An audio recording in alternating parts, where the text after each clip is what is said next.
You think that they'll beat Wales by 25 points? Yeah, I think that was maybe too big. Yeah, I got. No, it's good. It's perfect. I got carried away. The walking clickbait that is Ryan Wilson. Fine. More or nothing.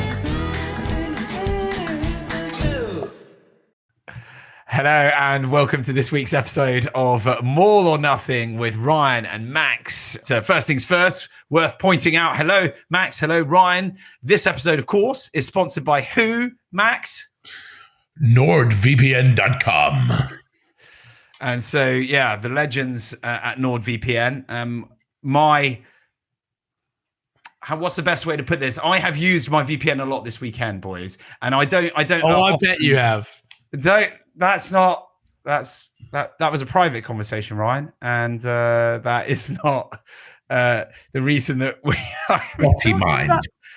But I very much, right, I don't often talk about myself, but I woke up to a load of messages saying I was in the new Amazon Prime series on Liverpool Football Club on Saturday morning. Right, okay. It's called Doubters to Believers, Liverpool FC, Klopp's era. Not available here in Singapore. So I actually genuinely had to use my NordVPN to be like, what are they talking about? Am I really in this? And I am. There you go. I switched it to the UK. And it's me announcing Virgil van Dijk signing for Liverpool on BBC News, which they then used that clip in the series for like 35 seconds. Yeah, got you. Max, can you believe that he basically brought on a sponsor and manipulated all the way back round to say that he was on a trailer for Prime? That's basically what's happened here. But thank you, NordVPN, for allowing Mark to go and watch himself back. Yeah. Grandstanding himself.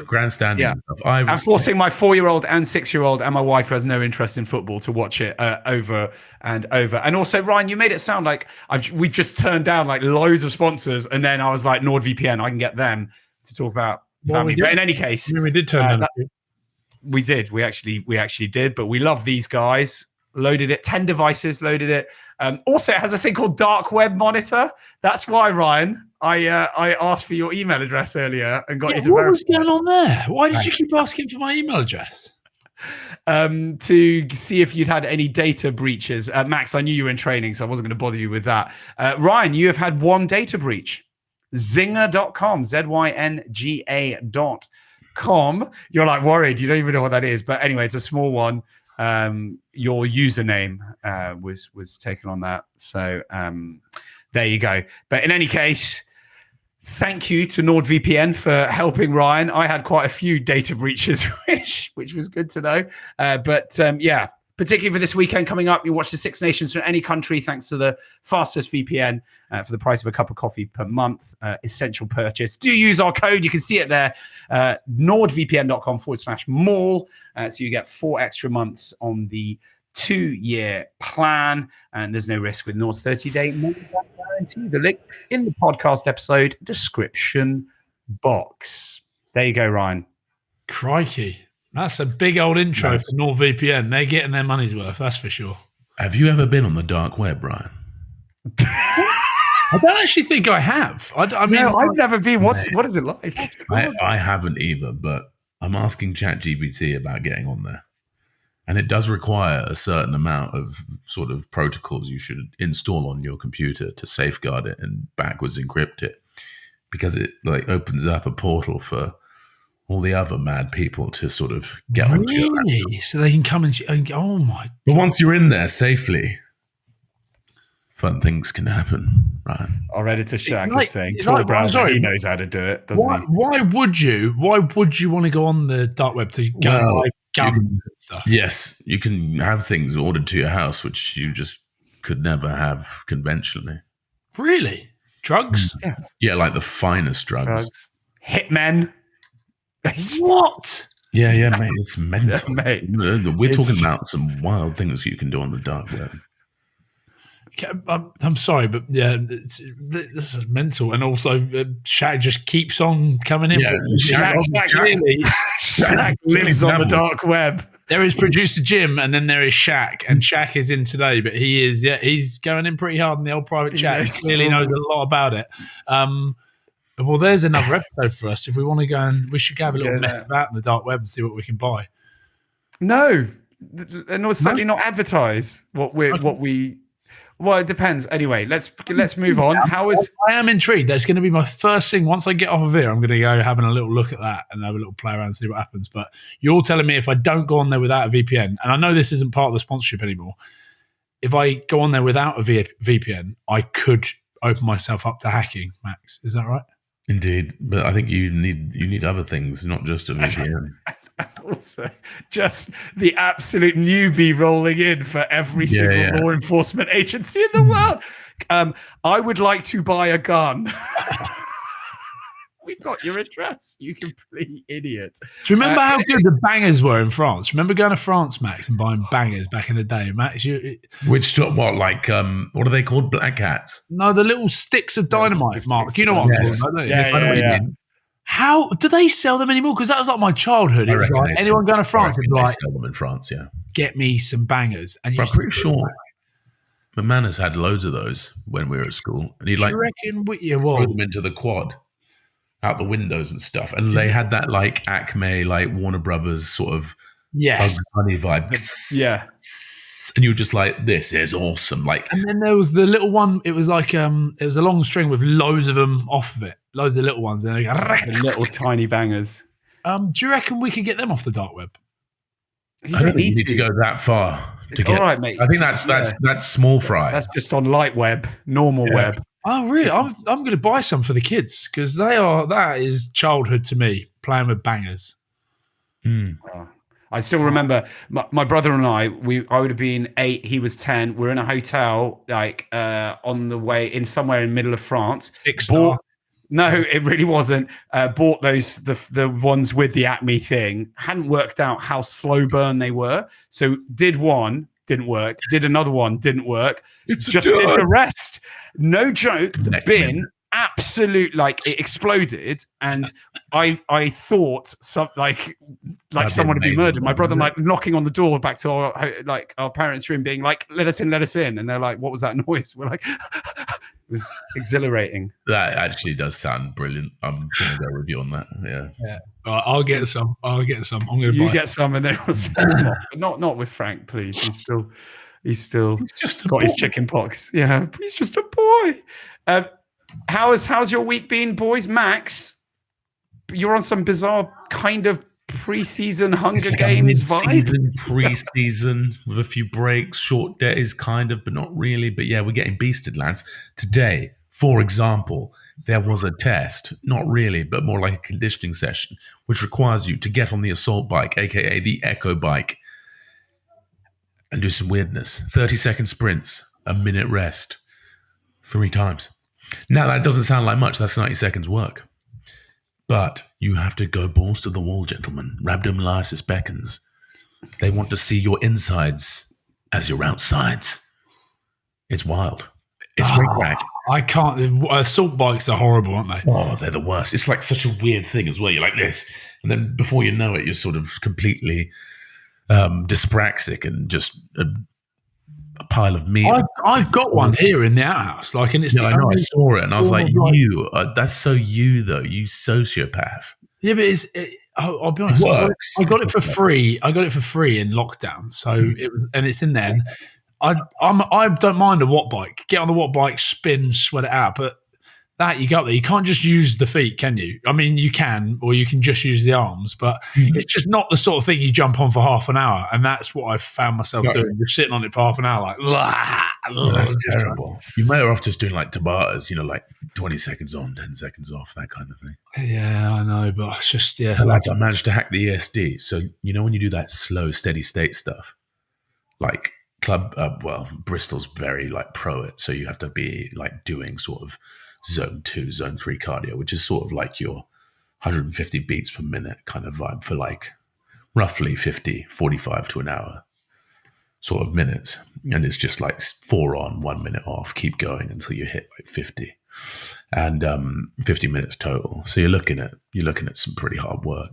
But I managed to hack it because I was like, I put the heart rate belt on and just did roping instead in the corner. So all the boys are on their machines and I'm there with my little skipping rope, and I'm I've just PB'd on all my hard minutes on it.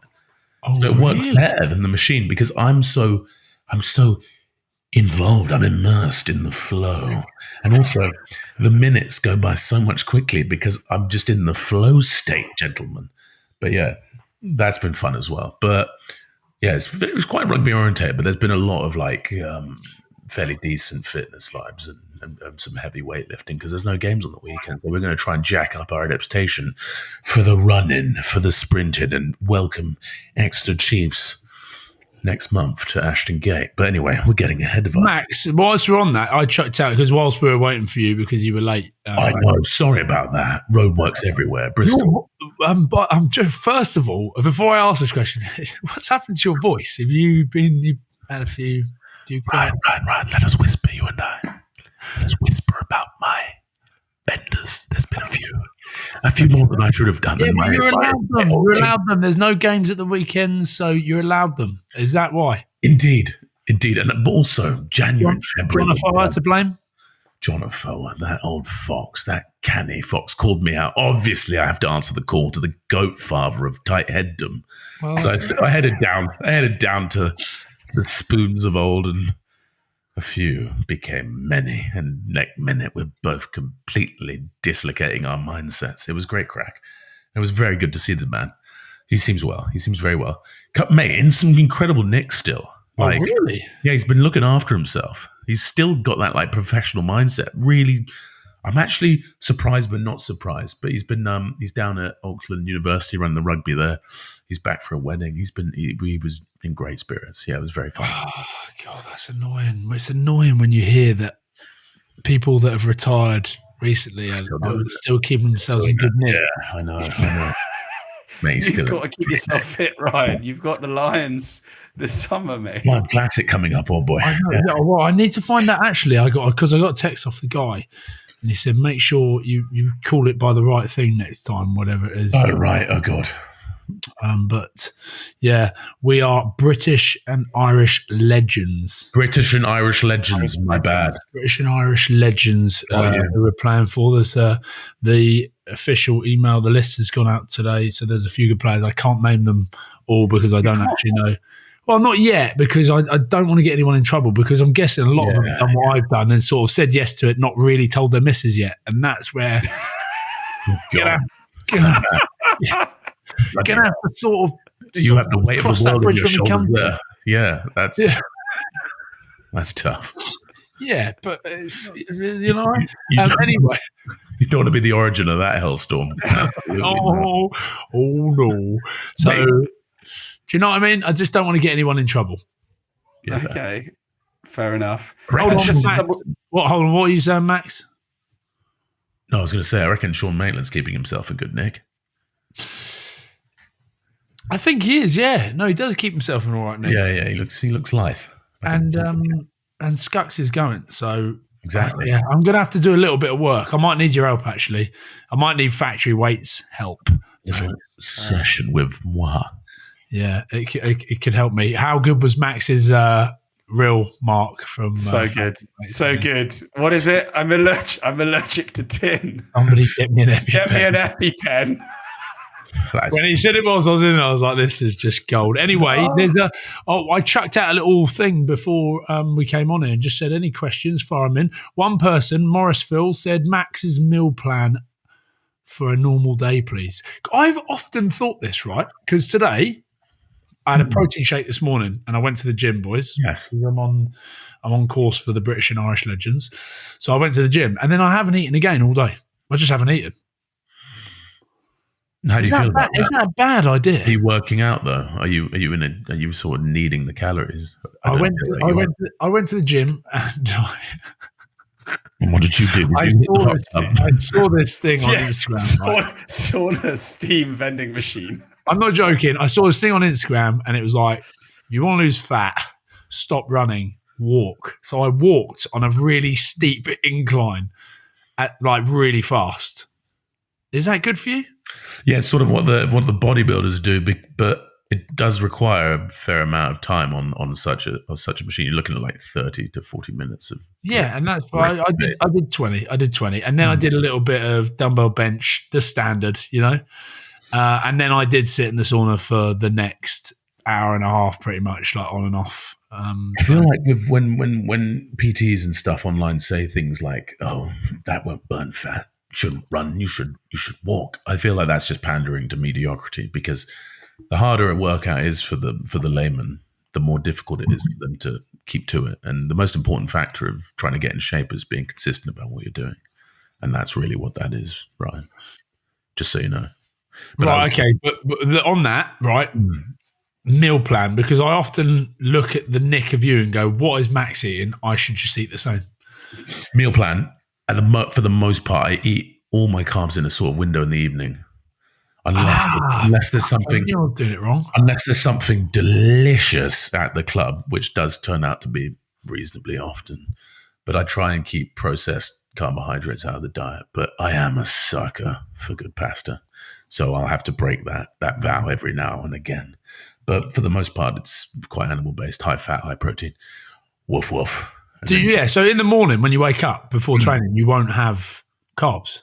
No, I won't have carbs. No, I'll have eggs and a sausage or bacon or something like that.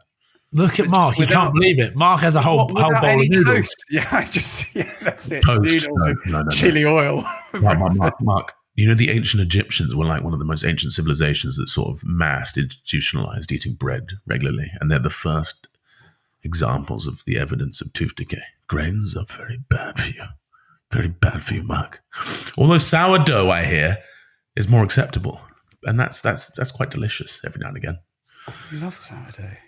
I do too. I love sourdough. I don't stop taking away all the good things. No, I'm not.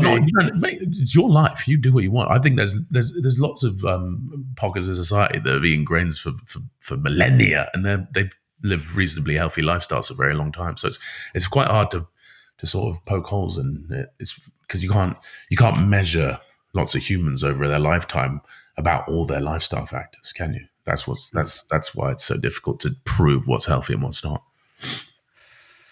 I think as long as Ryan can start lifting more of those 20 kgs, then you'll be absolutely fine. You're for show. Max knows I'm pretty strong.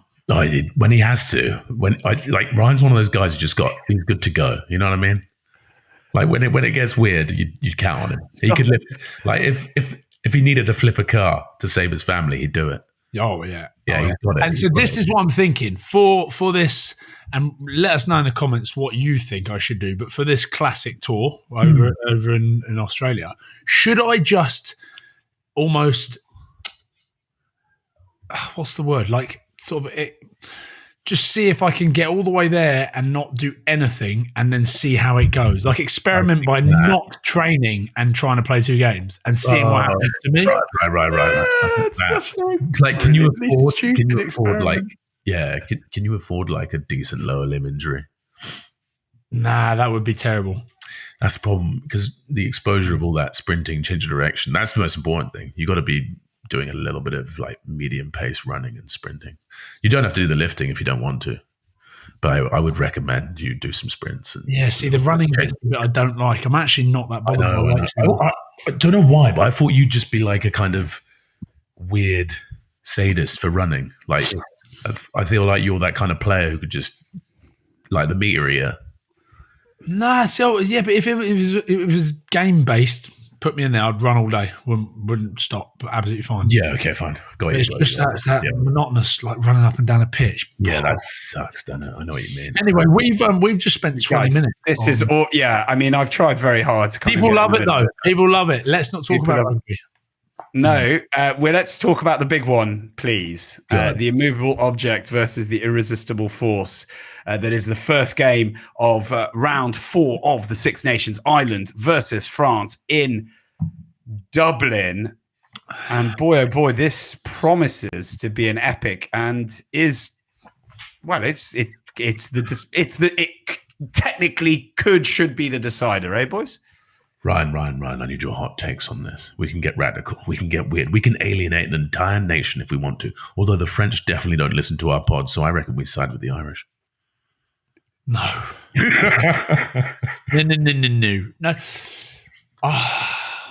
Do you know what? It goes one way, and then we know who's pretty much won the tournament. or it goes the other way. It blows it wide open. If the French win, then suddenly England can do a bit. It's just suddenly it gets fruity. Everyone's to go and play for it. So, it's going to be an awesome game. First of all, I am like, this is it, the game of the tournament, really, the way that it's built up now and where we're at with it. I don't know. Like, I think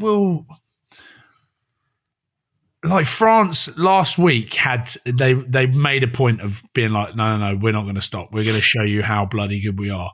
And they did that last week. So I can see it being close. I think, would the bookies have Ireland on this because it's at home, because of how France have gone? But is it mad for me to think France might do it? Is it? I don't think it's mad. I think Ireland were kind of underwhelming against a rejuvenated Welsh team, but it's like it can go either way. Let's be honest. This is tough. I think, it's tough to call this. Let's be honest. This is the toughest game to call by far. It is easily the toughest game, but you look at the way that Ireland just go about their business. They'll just be so clinical, and what you want is a really nice day, sunny day, no rain. Let the French throw the ball about. If it's not, then it's Ireland's win. It's a given to Ireland. They just know how to go through it, and I think they'll grind them down that way. But if it's a dry day and they can get the ball thrown around, what did we talk about last week? 28 offloads or something stupid like that from France. They can do something similar. Obviously, they were allowed to do it, and Ireland aren't going to let them do that. But fuck, boys, it's going to be a good one. I think Ireland will probably do it. But I would like to see the French do the job. Oh, of course you would, because you're so biased against Irish. You can't keep building this narrative. It's not. It's not me. It's all of our wonderful Irish listeners who hammer you in our comments. Because I love France. I love France. That is why I love the French. Allez le bleu. I just think they're just a wonderful team to watch. Okay, right. Every week I've asked you, with Ireland continuing to win and doing so very well, or finding the answers against Wales that they needed to find at the right time. Yeah. You guys couldn't really give me. I asked, give me some of Ireland's weaknesses, and each time you can't really find any. I'd say depth at tight head at this point. I think they'll start Finley Bealham, but Tyg Furlong is still out, I think, with the calf hamstring issue he's had, and he hasn't played much at all, if any. I think he's played once for Leinster this year, this season. So do the France go after that? Like, is that where they're going? Has Rabah Slimani been dropping a few tips? The infiltrator, the saboteur. I think that's where France could edge it in terms of like really sort of implementing some dominance is up front, especially with the depth they have off the bench. Not saying Ireland don't have enough to match it, but it's like in the back line, I feel like the IQ of the teams is sort of, I think there's a heavier IQ in the Irish side, in my opinion. Don't worry, Dupont obviously is the maestro, but Gibson Park, I think, is well equipped to deal with such a man. I mean, Ireland have fared fairly well against France in the past with very similar teams. So it makes for an interesting ordeal, absolutely. But I feel as if, I mean, Doris is meant to make it, so the press tell us, alongside Jack Conan, who's having a strong tournament, by the way. Interesting to see if he makes that Lions tour, by the way. But that's sort of where I'm at with it. I feel like if there's a way in, if Ireland had, going back to your question, Mark, I feel like the maybe there's the weakness there in the scrum up front, and that's it. And France do have weapons there. Where do Ireland finish their tournament? Where do Ireland? As in, where's their next game? Who's the final game? So it's Ireland, France, Italy, but in Rome. Yeah, okay. And do you know what is? And so that's obvious now because I saw the announcement. Obviously, Conor Murray, Peter O'Mahony, and Cian Healy all announcing their retirement from Irish rugby. that gives them a fucking massive emotional driver. Their last ever game in Dublin, and suddenly you switch on the emotions and there's fucking no losing it. So really, but how much does emotion play, boys, for both genuinely, how much does emotion play a part, both either negatively or positively? Because it can't be this perfect, easy thing. That will be talked about all the way, all through the week, all up until it. Obviously, they'll try not to do it, the players, but that'll be in every speech. How much does emotion play into it, Mark? It plays a massive part of it, especially for three stalwarts such as those. It'll be massive, and it's look at Wales. Look at Wales last week. We spoke about Wales last week, like just that the mentality side of it. Suddenly a change in a few things, and you can just switch it on up top. I reckon that's big. That's big, and it's not a case that they'll go over. They're smart enough athletes and individuals to not take it too far. The French, on the other hand, if it was the other way around, I could see them. Do you know what I mean? Overdoing it, taking someone's head off. But the Irish are pretty smart with it. So, how do you think the Irish will counter the potential? I mean, it's unlikely. I'd be surprised if France do it again. But obviously, they use the 7-1 split with Maxime Lucu as the only back on the bench. You don't think? Well, how do you think, Max, that Ireland will counter that? Bearing in mind they tend to go for a 5-3 split. I feel like they just bat themselves. Yeah, like they've put up with South Africa doing it for a while, and they've come away fairly competitively against the finest, the world champs. So I feel like they'll just worry about themselves, stuff like that. It won't be a massive tactical sort of reversal or anything. Do you know what I mean? Like some upheaval around that. I think they just do them, be Ireland, be the best Ireland they can be, and I think they beat the French at home. Well, gentlemen, it is that time of the show for us to say a massive thank you to our day one sponsors that are Wolf Craig Distillers. Head over to the website, Max, which is wolfcraig.com. Grab yourself a wonderful whiskey or a beautiful gin to sip away whilst you watch the Six Nations this weekend and enjoy. But thank you again to Wolf Craig Distillers for the continued support. Okay, if you are Fabien Galthier, though, just a quick word on France. You've got his big cataract glasses on the sort of edge of your nose, coming up with a master plan to try and beat Ireland for what would be, I think it's just the second time in 15 years in Dublin. Who are you picking at 10? Are you picking Romain Ntamack, who's come off the kind of naughty step, or you keep, Thomas Ramos, who's basically been playing at 10 in the autumn internationals, beating New Zealand, thrashing Italy last week? What are you doing? I'm going Ntamack. I'm going Ntamack. I think if they play Tommy Ramos, they're sending that horrible back row down his channel all day. And we all know Tommy Ramos is a beautiful player. He's fantastic, but he does not like tackling big guys. Turnstile tackler. No, he's been described. He does not enjoy that.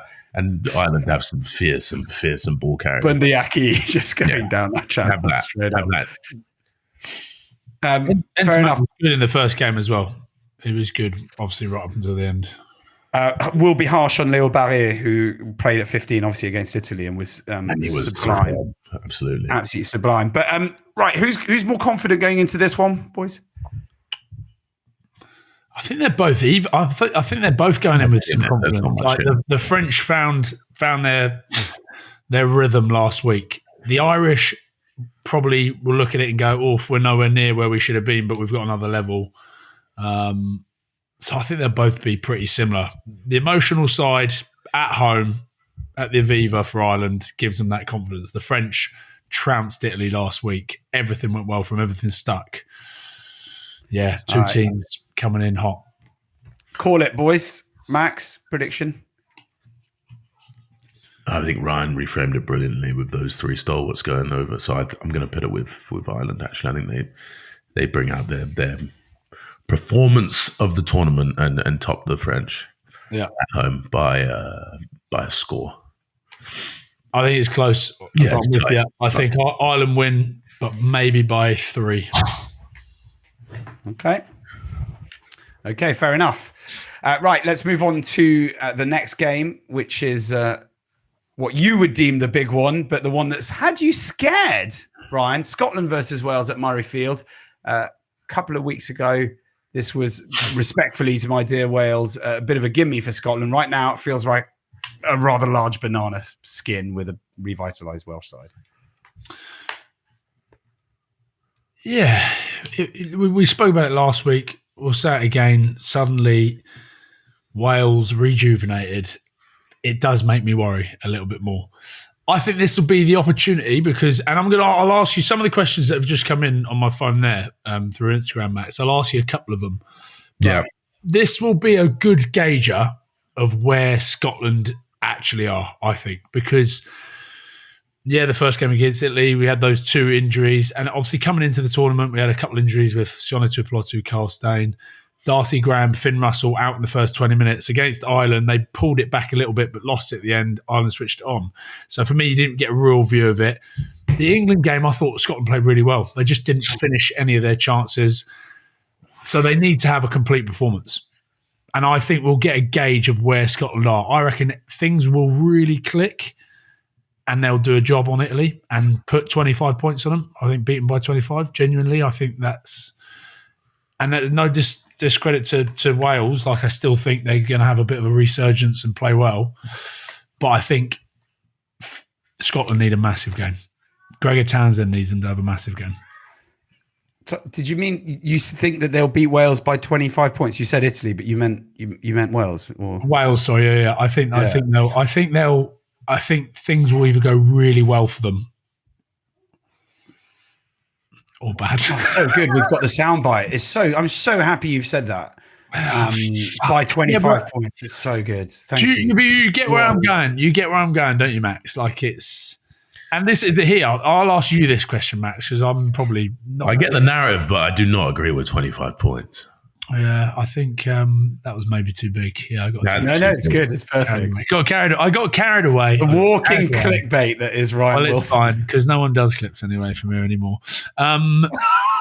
Is it time for Townsend to move on? If Scotland lose to Wales, does Townsend stick around, Max? That's the questions that people are asking. They say for Max is that question.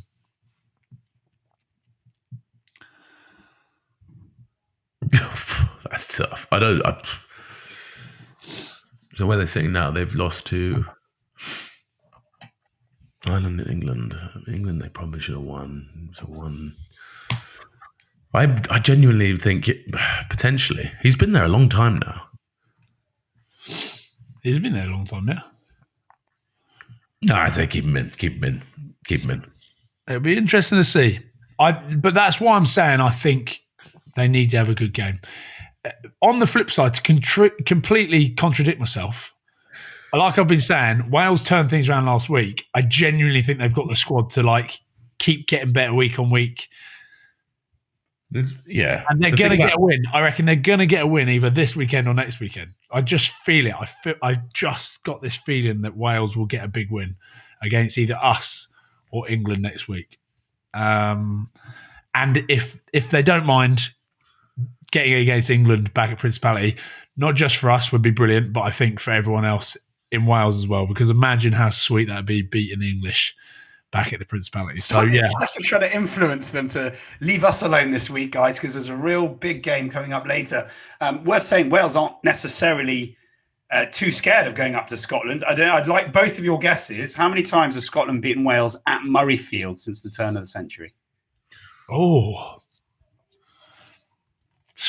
how many times have Wales beaten Scotland? How many times have Scotland beaten Wales at Murrayfield since the turn of the century? I want to say 4 times. I'm going to say 4 or 5. Yeah, 4 or 5. No, well done, boys. It is 4 in 12 attempts. So it's not really somewhere that they tend to. It's quite a fruitful hunting ground. I know it's a different kind of squad now, and it's a lot younger. But first things first. First things first, but more about the actual squad announcements and things that will be coming up. Have you spoken to Finn Russell? How's he doing? Is he all right? Yeah, no, he's all good. Played golf in the week with Finn. Watch out for that episode of Scrum to Scratch up at Glen Eagle. There it is. Perfect plug. Really weird that you don't want to promote my golf channel. I do. Scrum to scratch. Scrum to. Mate, I've made everybody I know subscribe to it.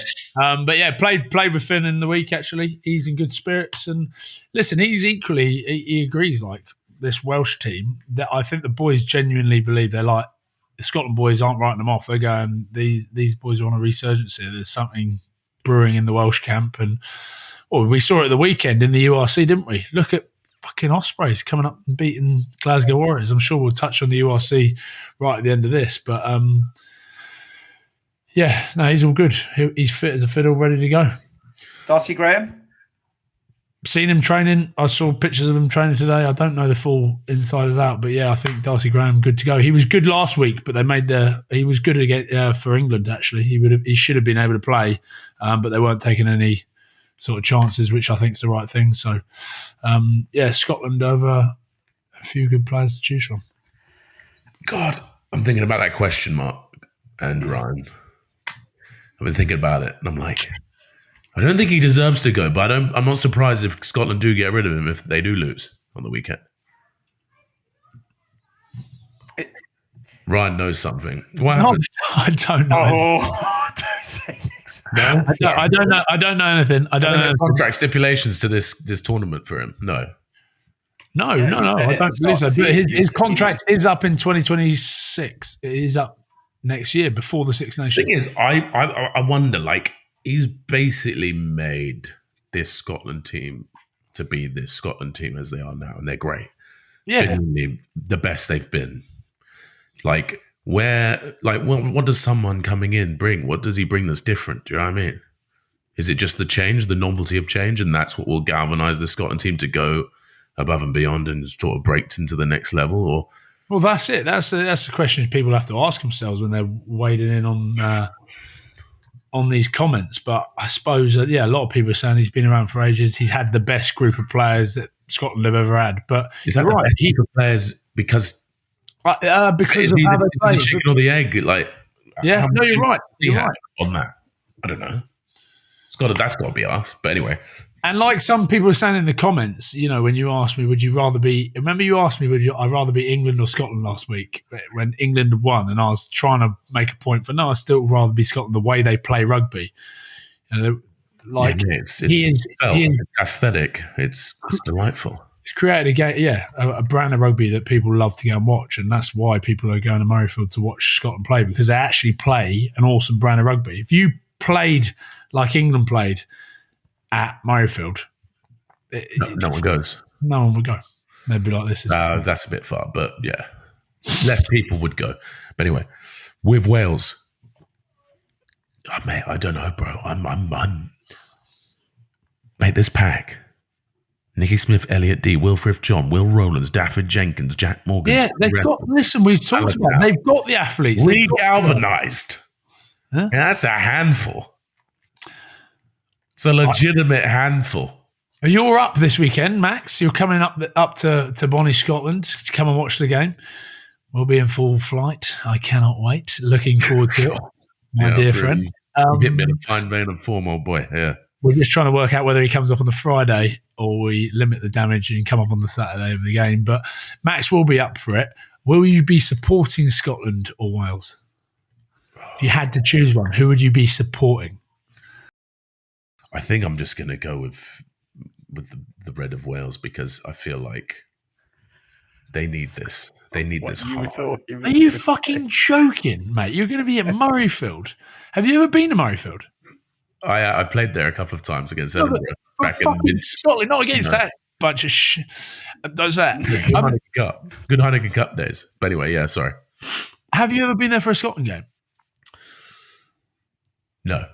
Yeah, so you wait. I'm very much wait till the bagpipes start. Yeah, and then I'll be like this. Oh, mate, you're going to love it. Max, you're genuinely going to love it. I can't wait to see your face when we sing the national anthem together. And slay William the Conqueror together. Yeah, exactly. Fair play. Boys, give us your predictions, please. Did I really say to Scotland? By 25, we'll stick with that. I think it's tight, boys. I got carried away. Stop. I'm going to say Scotland by 10. I'm going to go with the first draw of the tournament. There it is. And then the final game of the weekend, rounding off round 4, England versus Italy at Twickenham. Max, what England side are we going to see? The box-kicking Boars who beat Scotland, or the team that scored 7 tries in total against Ireland and France? I think we will see... I don't know. I actually don't know, lads.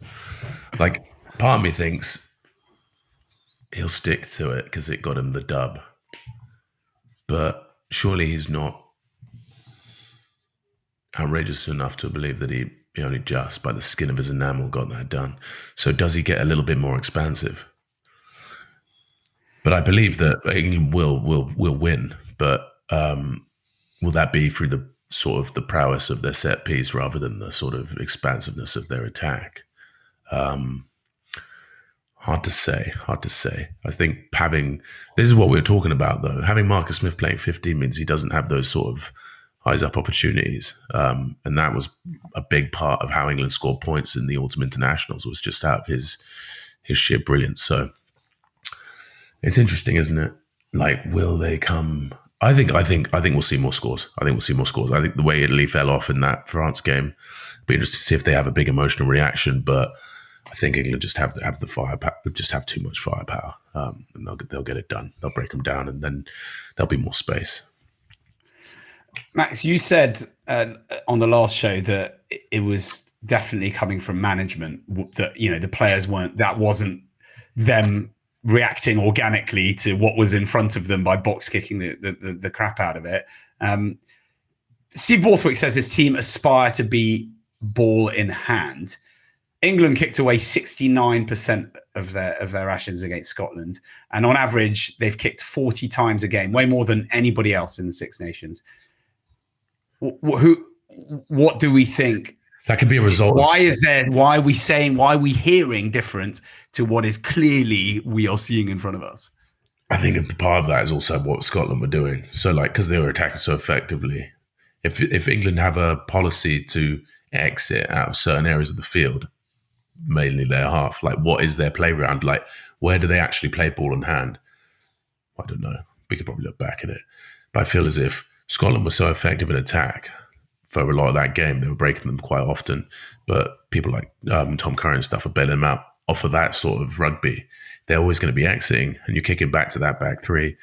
And again, like people like Finn and stuff are exploiting space, and that's what England are doing. They're sort of exiting with a big box kick sort of orientated game, and that's sort of what the byproduct of how well Scotland were attacking. That could be one of the reasons.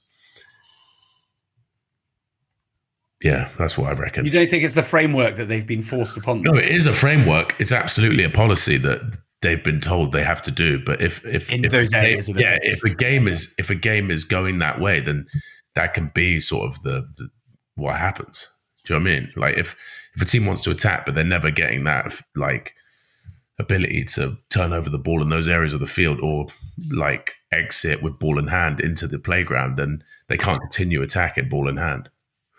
I don't know.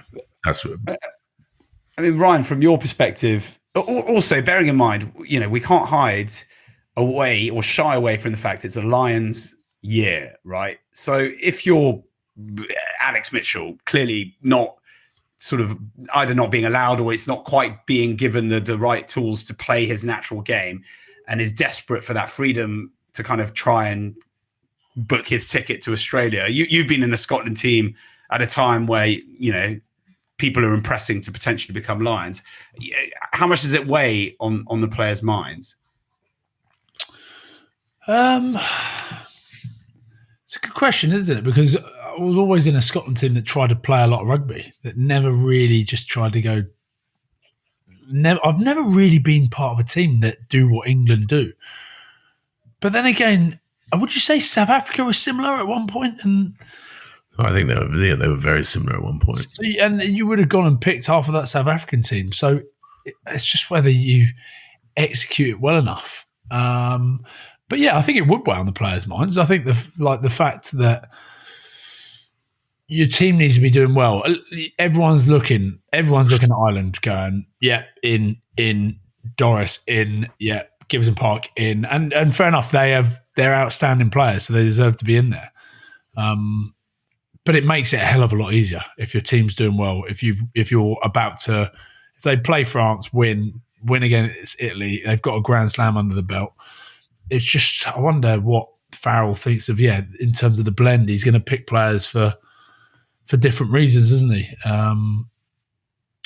But I don't think he'll solely go on this Six Nations, which I think is a bit weird because that's what in history they have done. But I think he looks further back. That's why I'm always hoping still that Cian Tuipulotu goes. He's not featured in the Six Nations, but you know what he can bring. So I don't know. It's an impossible question, really, isn't it? I don't really know what they'll do. And in terms of the coaching staff, how many more coaches will he add? Who will he take? Because that's all out there, isn't it? To chat about is like what coaches he takes. That has a huge impact on it. If he takes Gregor Townsend, then there's a fair few of the Scotland boys laughing. Defensively, probably Easterby. Am I right in saying that? Take him as a defence coach. I can't see any of the Welsh coaching staff going. And in terms of England, I mean, Borthwick's not going, is he? So, or is he? I don't know. I've just completely written him off. I just think there's a few England players though that I would still say, even the way they play the game, they've still got a chance to get in there. Their carries, Ollie Lawrence, when he's had touches of the ball, he's been fantastic. Like Finn Smith's obviously put his hand up last week to show that he's test ready. So, yeah, it's a hard one, mate. We can go around in circles all day about it. Well, let's. What about Italy, though? If we're coming back to this game at Twickenham, how do we feel? What can they do to finally beat England for the first time in their history? I had a lot of hope for them. I just don't know whether there's enough of. I think that's actually been more detrimental, that loss last week. Like you look for an emotional comeback from that, but was that too much of a battering? Has that knocked their confidence? Has it knocked the wind out of their sails? I think potentially it has. But I'd love to see them turn up and play the rugby that everyone's seen them possible to play. You want to see them go and throw the ball around. And that's where they might get the better of England, because they might try and play similar sort of rugby to Scotland, throw the ball around, which we know they can. They've got two of the best centres in the world, and find themselves in a position where they take their chances, unlike Scotland. Yeah, I think it's close. I think if it's close at half time, it will go the full distance. If England manage to get one up on them early doors and you 20, 30 minutes in, England are like 15 ahead, then it's sayonara.